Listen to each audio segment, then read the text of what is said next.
From the Ticats Audio Network, this is Ticats Today with Brayden Neville.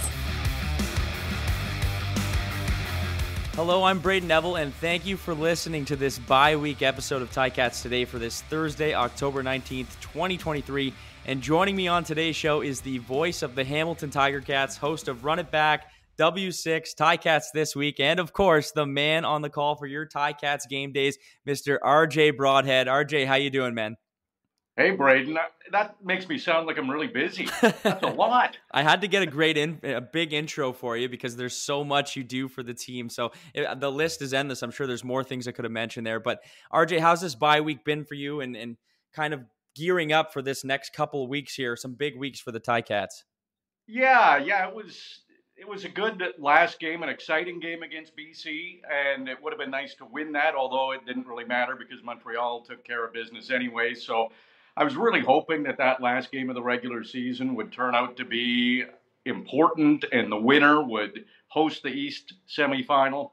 It didn't work out that way, so I don't know what to expect. I'll be talking to the team, obviously, going into that next game, but I can't imagine they're playing in the playoffs that we're going to see anything that is planned for that playoff game. Yes. So it'll be probably a pretty conservative game with some players that we don't normally see. But as far as the bye week goes, the answer is I would have been a lot more excited if Montreal had lost and Hamilton had won, but it didn't work out that way. So a couple of games one game until it matters, and that throw away the whole season. Yep.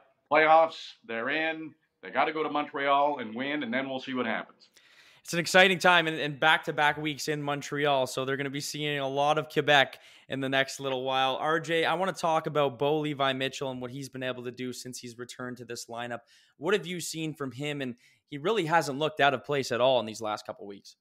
Yeah, you're right, Brayden. It's surprising. You missed 10 weeks, and he came in and looked really good in the first two games he took part in. I kind of like what's happening with the Tiger Cats right now with Bo playing a little bit and Matt Schultz playing a little bit. The reason I say that is I think it's going to be difficult for the opposition defense if they've got to prepare for two quarterbacks. So we don't know what's going to happen come the East semifinal, but it might be a good strategy if the Tiger Cats mix in Matt Schultz as well. But Bo Levi-Mitchell, they went out to get him to win the Grey Cup. And he's going to be the guy. He has so much experience. He was able to watch a lot, too, which sometimes isn't a bad thing. With that injury, he was able to observe, and I've really liked what I've seen from him. I've really liked what I've seen from Matt Schultz. So it went from who's our quarterback to Taylor Powell really performing well and getting this team in a playoff position, and then Bo and Matt come back and have been exceptional. So I'm excited for that East semifinal. We know Bo Levi-Mitchell will start. Yep. And, hopefully he can get the team off to a huge lead, and that's what they need. First quarters have been slow, so if they can get off to a fast start, that'll give us a pretty good indication on what the result might be. Yeah, and it's kind of a good problem. I wouldn't say problem, but it's a good situation they're in because you have three quarterbacks here, and each one of them could start for this team and has proven they can be that guy. I want to transition a little bit here and talk a little bit more. Just let me jump in there, Brayden, if you don't mind. Yeah. Actually, four quarterbacks, because Kai Loxley has come in and has been automatic on short yardage. So I really think come the playoffs, there's a tough decision. Yes. Because you're going to have short yardage moments in that game, and Loxley's a big guy. He's versatile. We haven't seen him a lot at quarterback. We've seen him score a touchdown as a receiver. We've seen him on the hands team on an onside kick, and he secured a win with a great leaping catch. So, yeah, I'm curious to see the quarterbacks who dress for the East semifinal, but Kai Loxley has really made a niche for himself on this Ticats team. Yeah, I shouldn't have left him out because he has been so he's been so big on those short yardage plays, and he's able to get them when they have those 1 yard and plays that they need to get a first down. He's been able to be that guy, and he's a big part of this. How do you think you kind of approach this upcoming game at the quarterback situation, RJ? It's kind of a tough question right now with this. This game doesn't really mean a whole lot. You got to be careful, but every single quarterback on this team is important. Yeah, it is interesting, and we don't have access to the team right now, so I'm looking forward to next week and finding out what the plan is. Bo hasn't played a lot, so it'll probably be up to him, I would assume, and if he wants to play or, play a few series. Same with Matt Schultz. I would expect if Taylor Powell is healthy enough that he will be heavily involved in that final regular season game, and it's not out of the realm of possibility that Kyle Loxley maybe gets a half too. Yeah. So, it'll be interesting to see how it plays out. My assumption is that Bo and Matt will have the option if they want to play a little bit, just because they have missed a lot of time. If they don't feel they're ready, they might want to get a few reps in there, but you don't want, I don't even want to say it, but you don't want to lose anyone in a game that doesn't mean anything. No, yeah, we won't even speak that into existence, RJ. The MVP, or one of the best players for this Ticats offense all season, has been James Butler. He's been so consistent, and he's a 1,000-yard rusher, and he's had such a great campaign. But what have you seen watching him this season, and what he's been able to do and bring to this offense? Yeah, I think he's relentless. Mm-hmm. There's a lot of games. We know he's being keyed on by the defense. Whatever team the Tiger Cats are playing, they don't want James Butler to beat them. So often they clog things up. There's nothing there, but he keeps coming and coming. And it seems, a few times a game, he pops through that initial front seven and turns it into a big gain. And over 1,000 yards, it's crazy when you think how long it's been since the Tiger Cats have had a 1,000-yard rusher.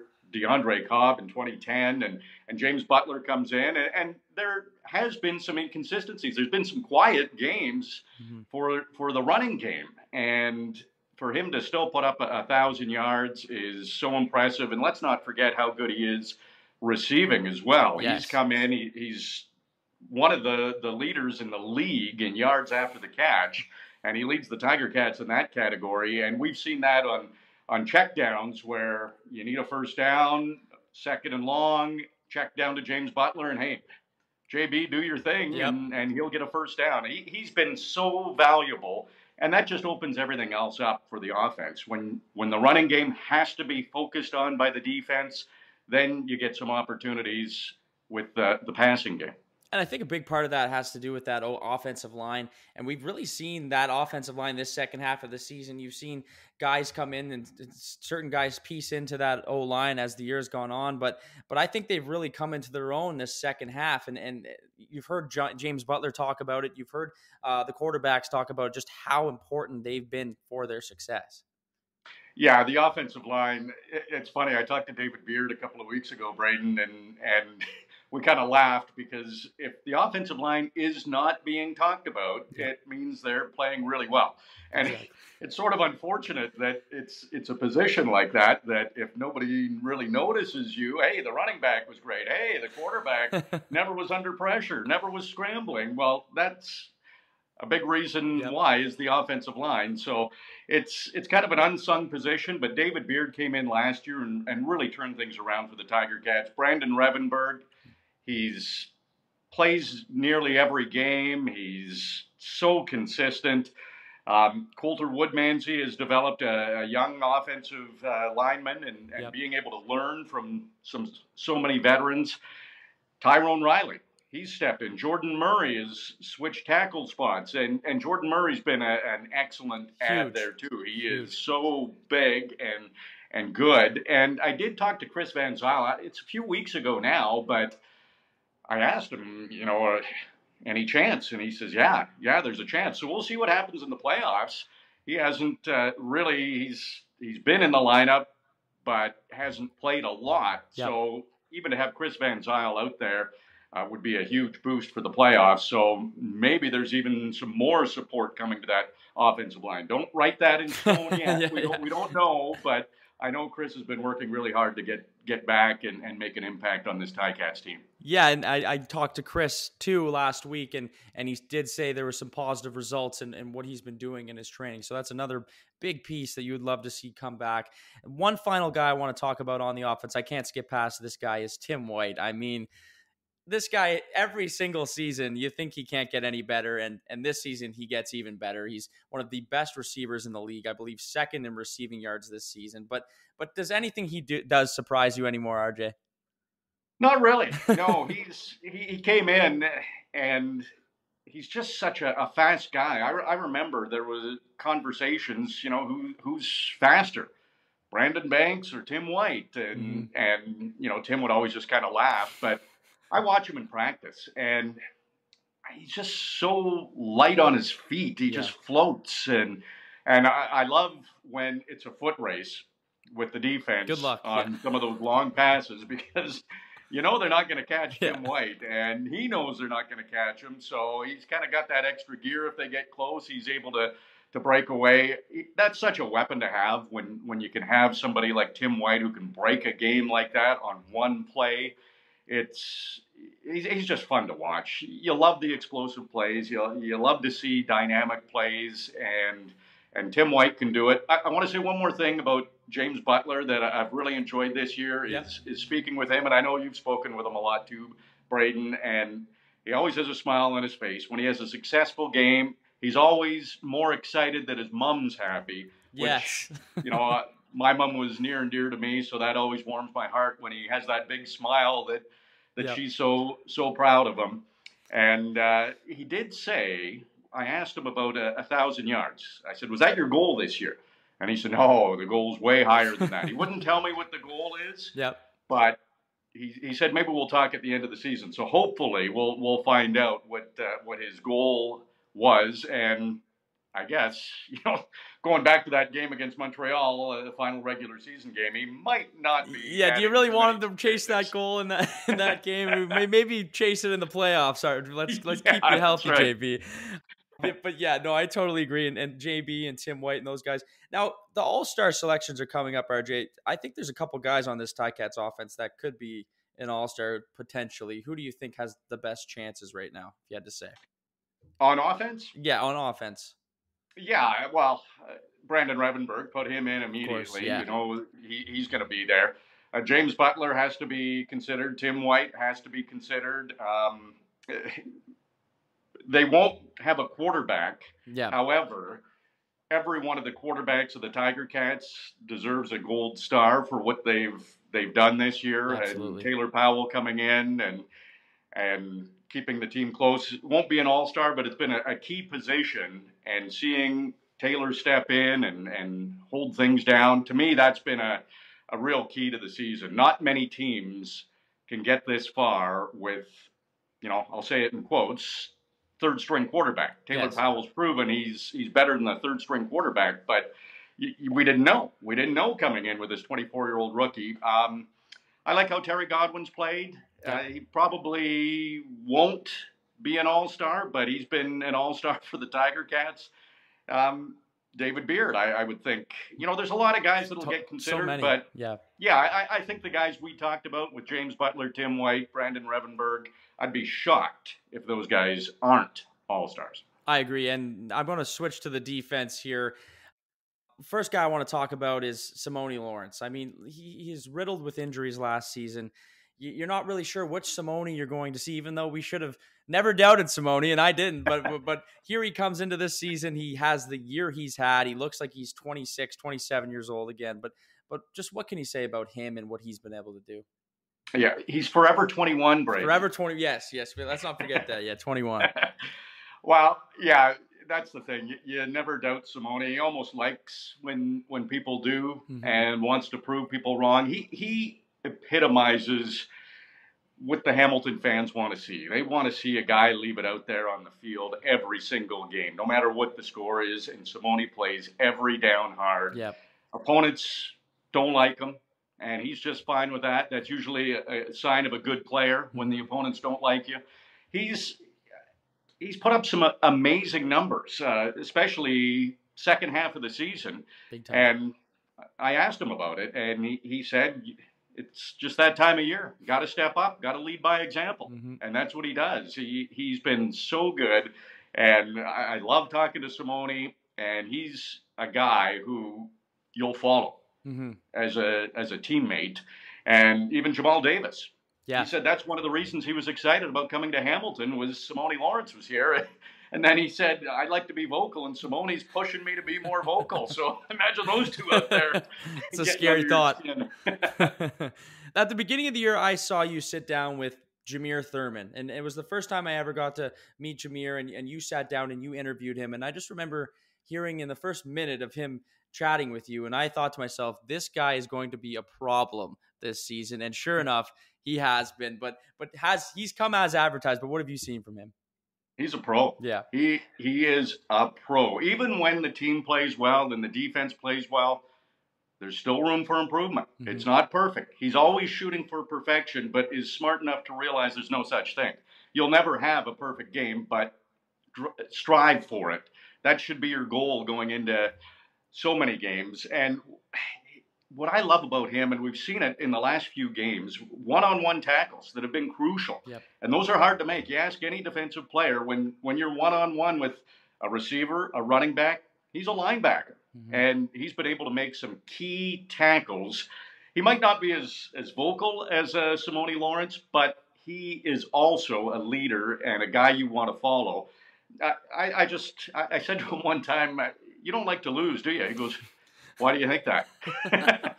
He threw it back at me. And, I can kind of relate, you have to strive for perfection. That's what we do in our broadcast. There'll never be a perfect show, but you have to try for it. And I see it with Jameer Thurman. He's been fun to watch.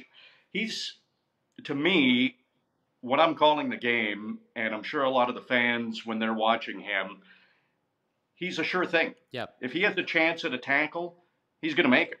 And as a defense, you want guys like that, and that's why he leads the team in tackles and has had such a great season. And he said right from that very interview, Brayden, the goal is the Grey Cup. Yep. And he did not mince words. That is the goal. He wasn't afraid to say Grey Cup. That was in training camp.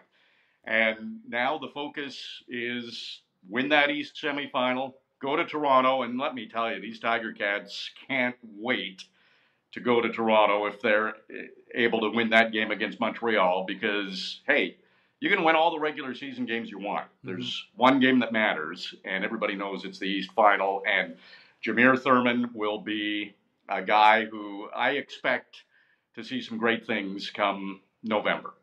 And you hit the nail on the head there, RJ, and I believe it was Bo Levi Mitchell who said he's been on some teams that have won that West Division with ease, and they ended up losing to 9 and 8 teams in the playoffs, and they're in the Grey Cup.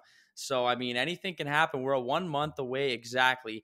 One guy, I don't want to keep you too much longer, RJ, but there's one more guy we need to talk about on that defense. There's a couple guys, but this one I want to talk about is Stavros Katsantonis. I mean, this guy has emerged into one of the best players in the league on defense, one of the best defensive players, second in the league in interceptions, I believe. But where did this guy come from? I mean, it seems like he just came out of nowhere and just never stopped. Yeah, well, opportunity. Yeah. Tunde Adeleke is one of the best safeties in the CFL when he's healthy. Yeah. And so for Stavros, he was just kind of an injury replacement, a game here, a game there.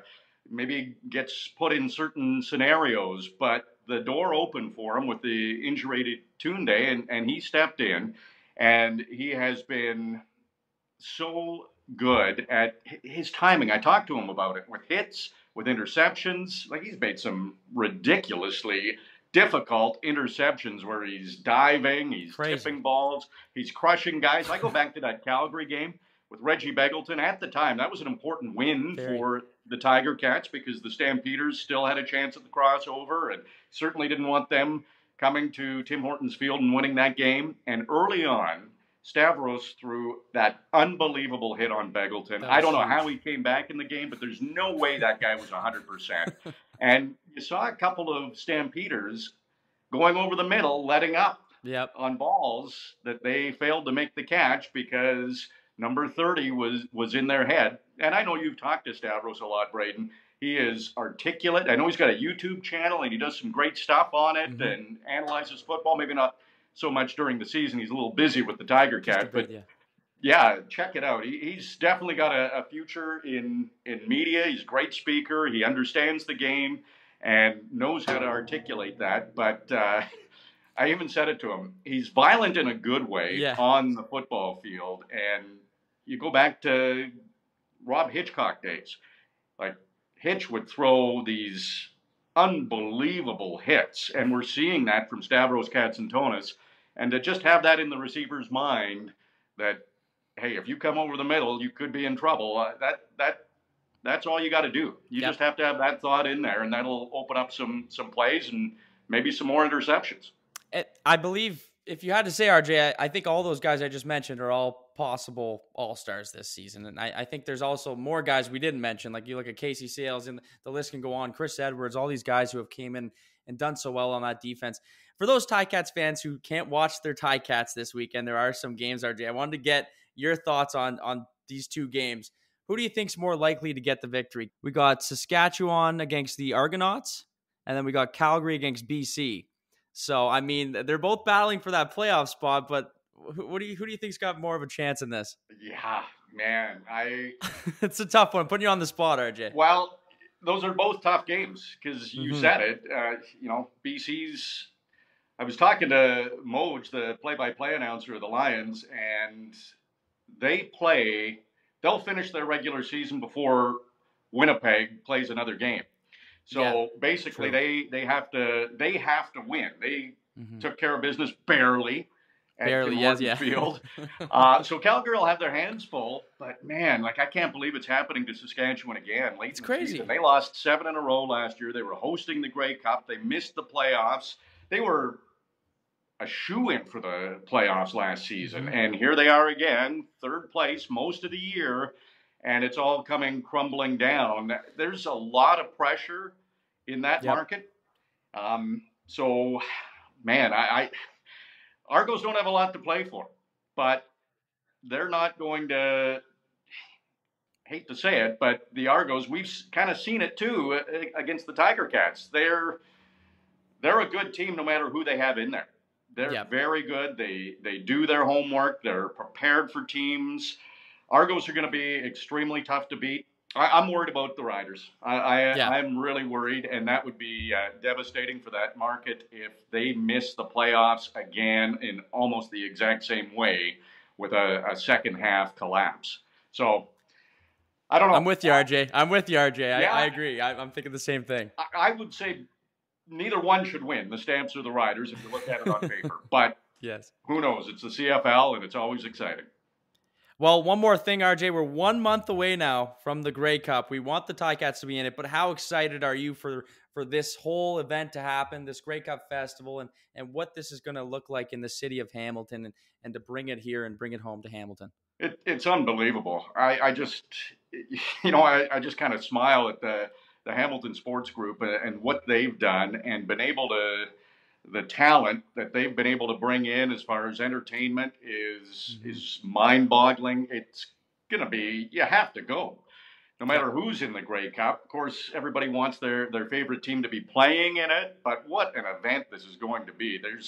There's something every single day, great entertainment every single night. There's easy transportation from Niagara to Hamilton. So they've looked after everything. They're shutting down streets. The Santa Claus Parade is part of the Grey Cup festivities. It's just going to be so much fun. And, I mean, Carrie Underwood, Green Day, the musical acts just keep coming in every day, it seems. So it's going to be so much fun. Have you been to a Grey Cup before? This is my first Grey Cup, RJ, and I got to say, this is the most excited I've been for a sporting event in a long, long time. So it's going to be great. Yeah, so start racking up your sleep now because you're going to go without it that week. We're going to be busy. Well, RJ, I appreciate you joining the show, and I'm looking forward to seeing you back at Tim Hortons Field and seeing the Ticats return to the field for their final game of the season. So once again, RJ Broadhead, thanks for being on the show today. Hey, good chatting with you, Brayden. That was RJ Broadhead, and we mentioned it, only 1 month away from the Grey Cup, and the Dirty Nil have been announced as the latest addition to a stacked lineup for the Built in the Hammer Grey Cup Music Festival. The Juno Award winners and Hamilton natives will rock Fan Central on James Street on Thursday, November 16th as part of the Sirius XM Grey Cup Festival kickoff party, setting the stage for a weekend combining Hamilton's love of music and football. More news will roll out as the city and region gear up to host Canada's biggest and best party, including, of course, the 110th Grey Cup game, the championship of the Canadian Football League at Tim Hortons Field on Sunday, November 19th, 1 month away, where global punk rock superstars and one of my favorite bands of all time, Green Day, will headline the Twisted Tea Grey Cup halftime show. So there's lots to look forward to. We're really gearing down towards this Grey Cup in Hamilton, and I cannot wait. That's all the time for me today. I want to thank you for listening to Ticats Today.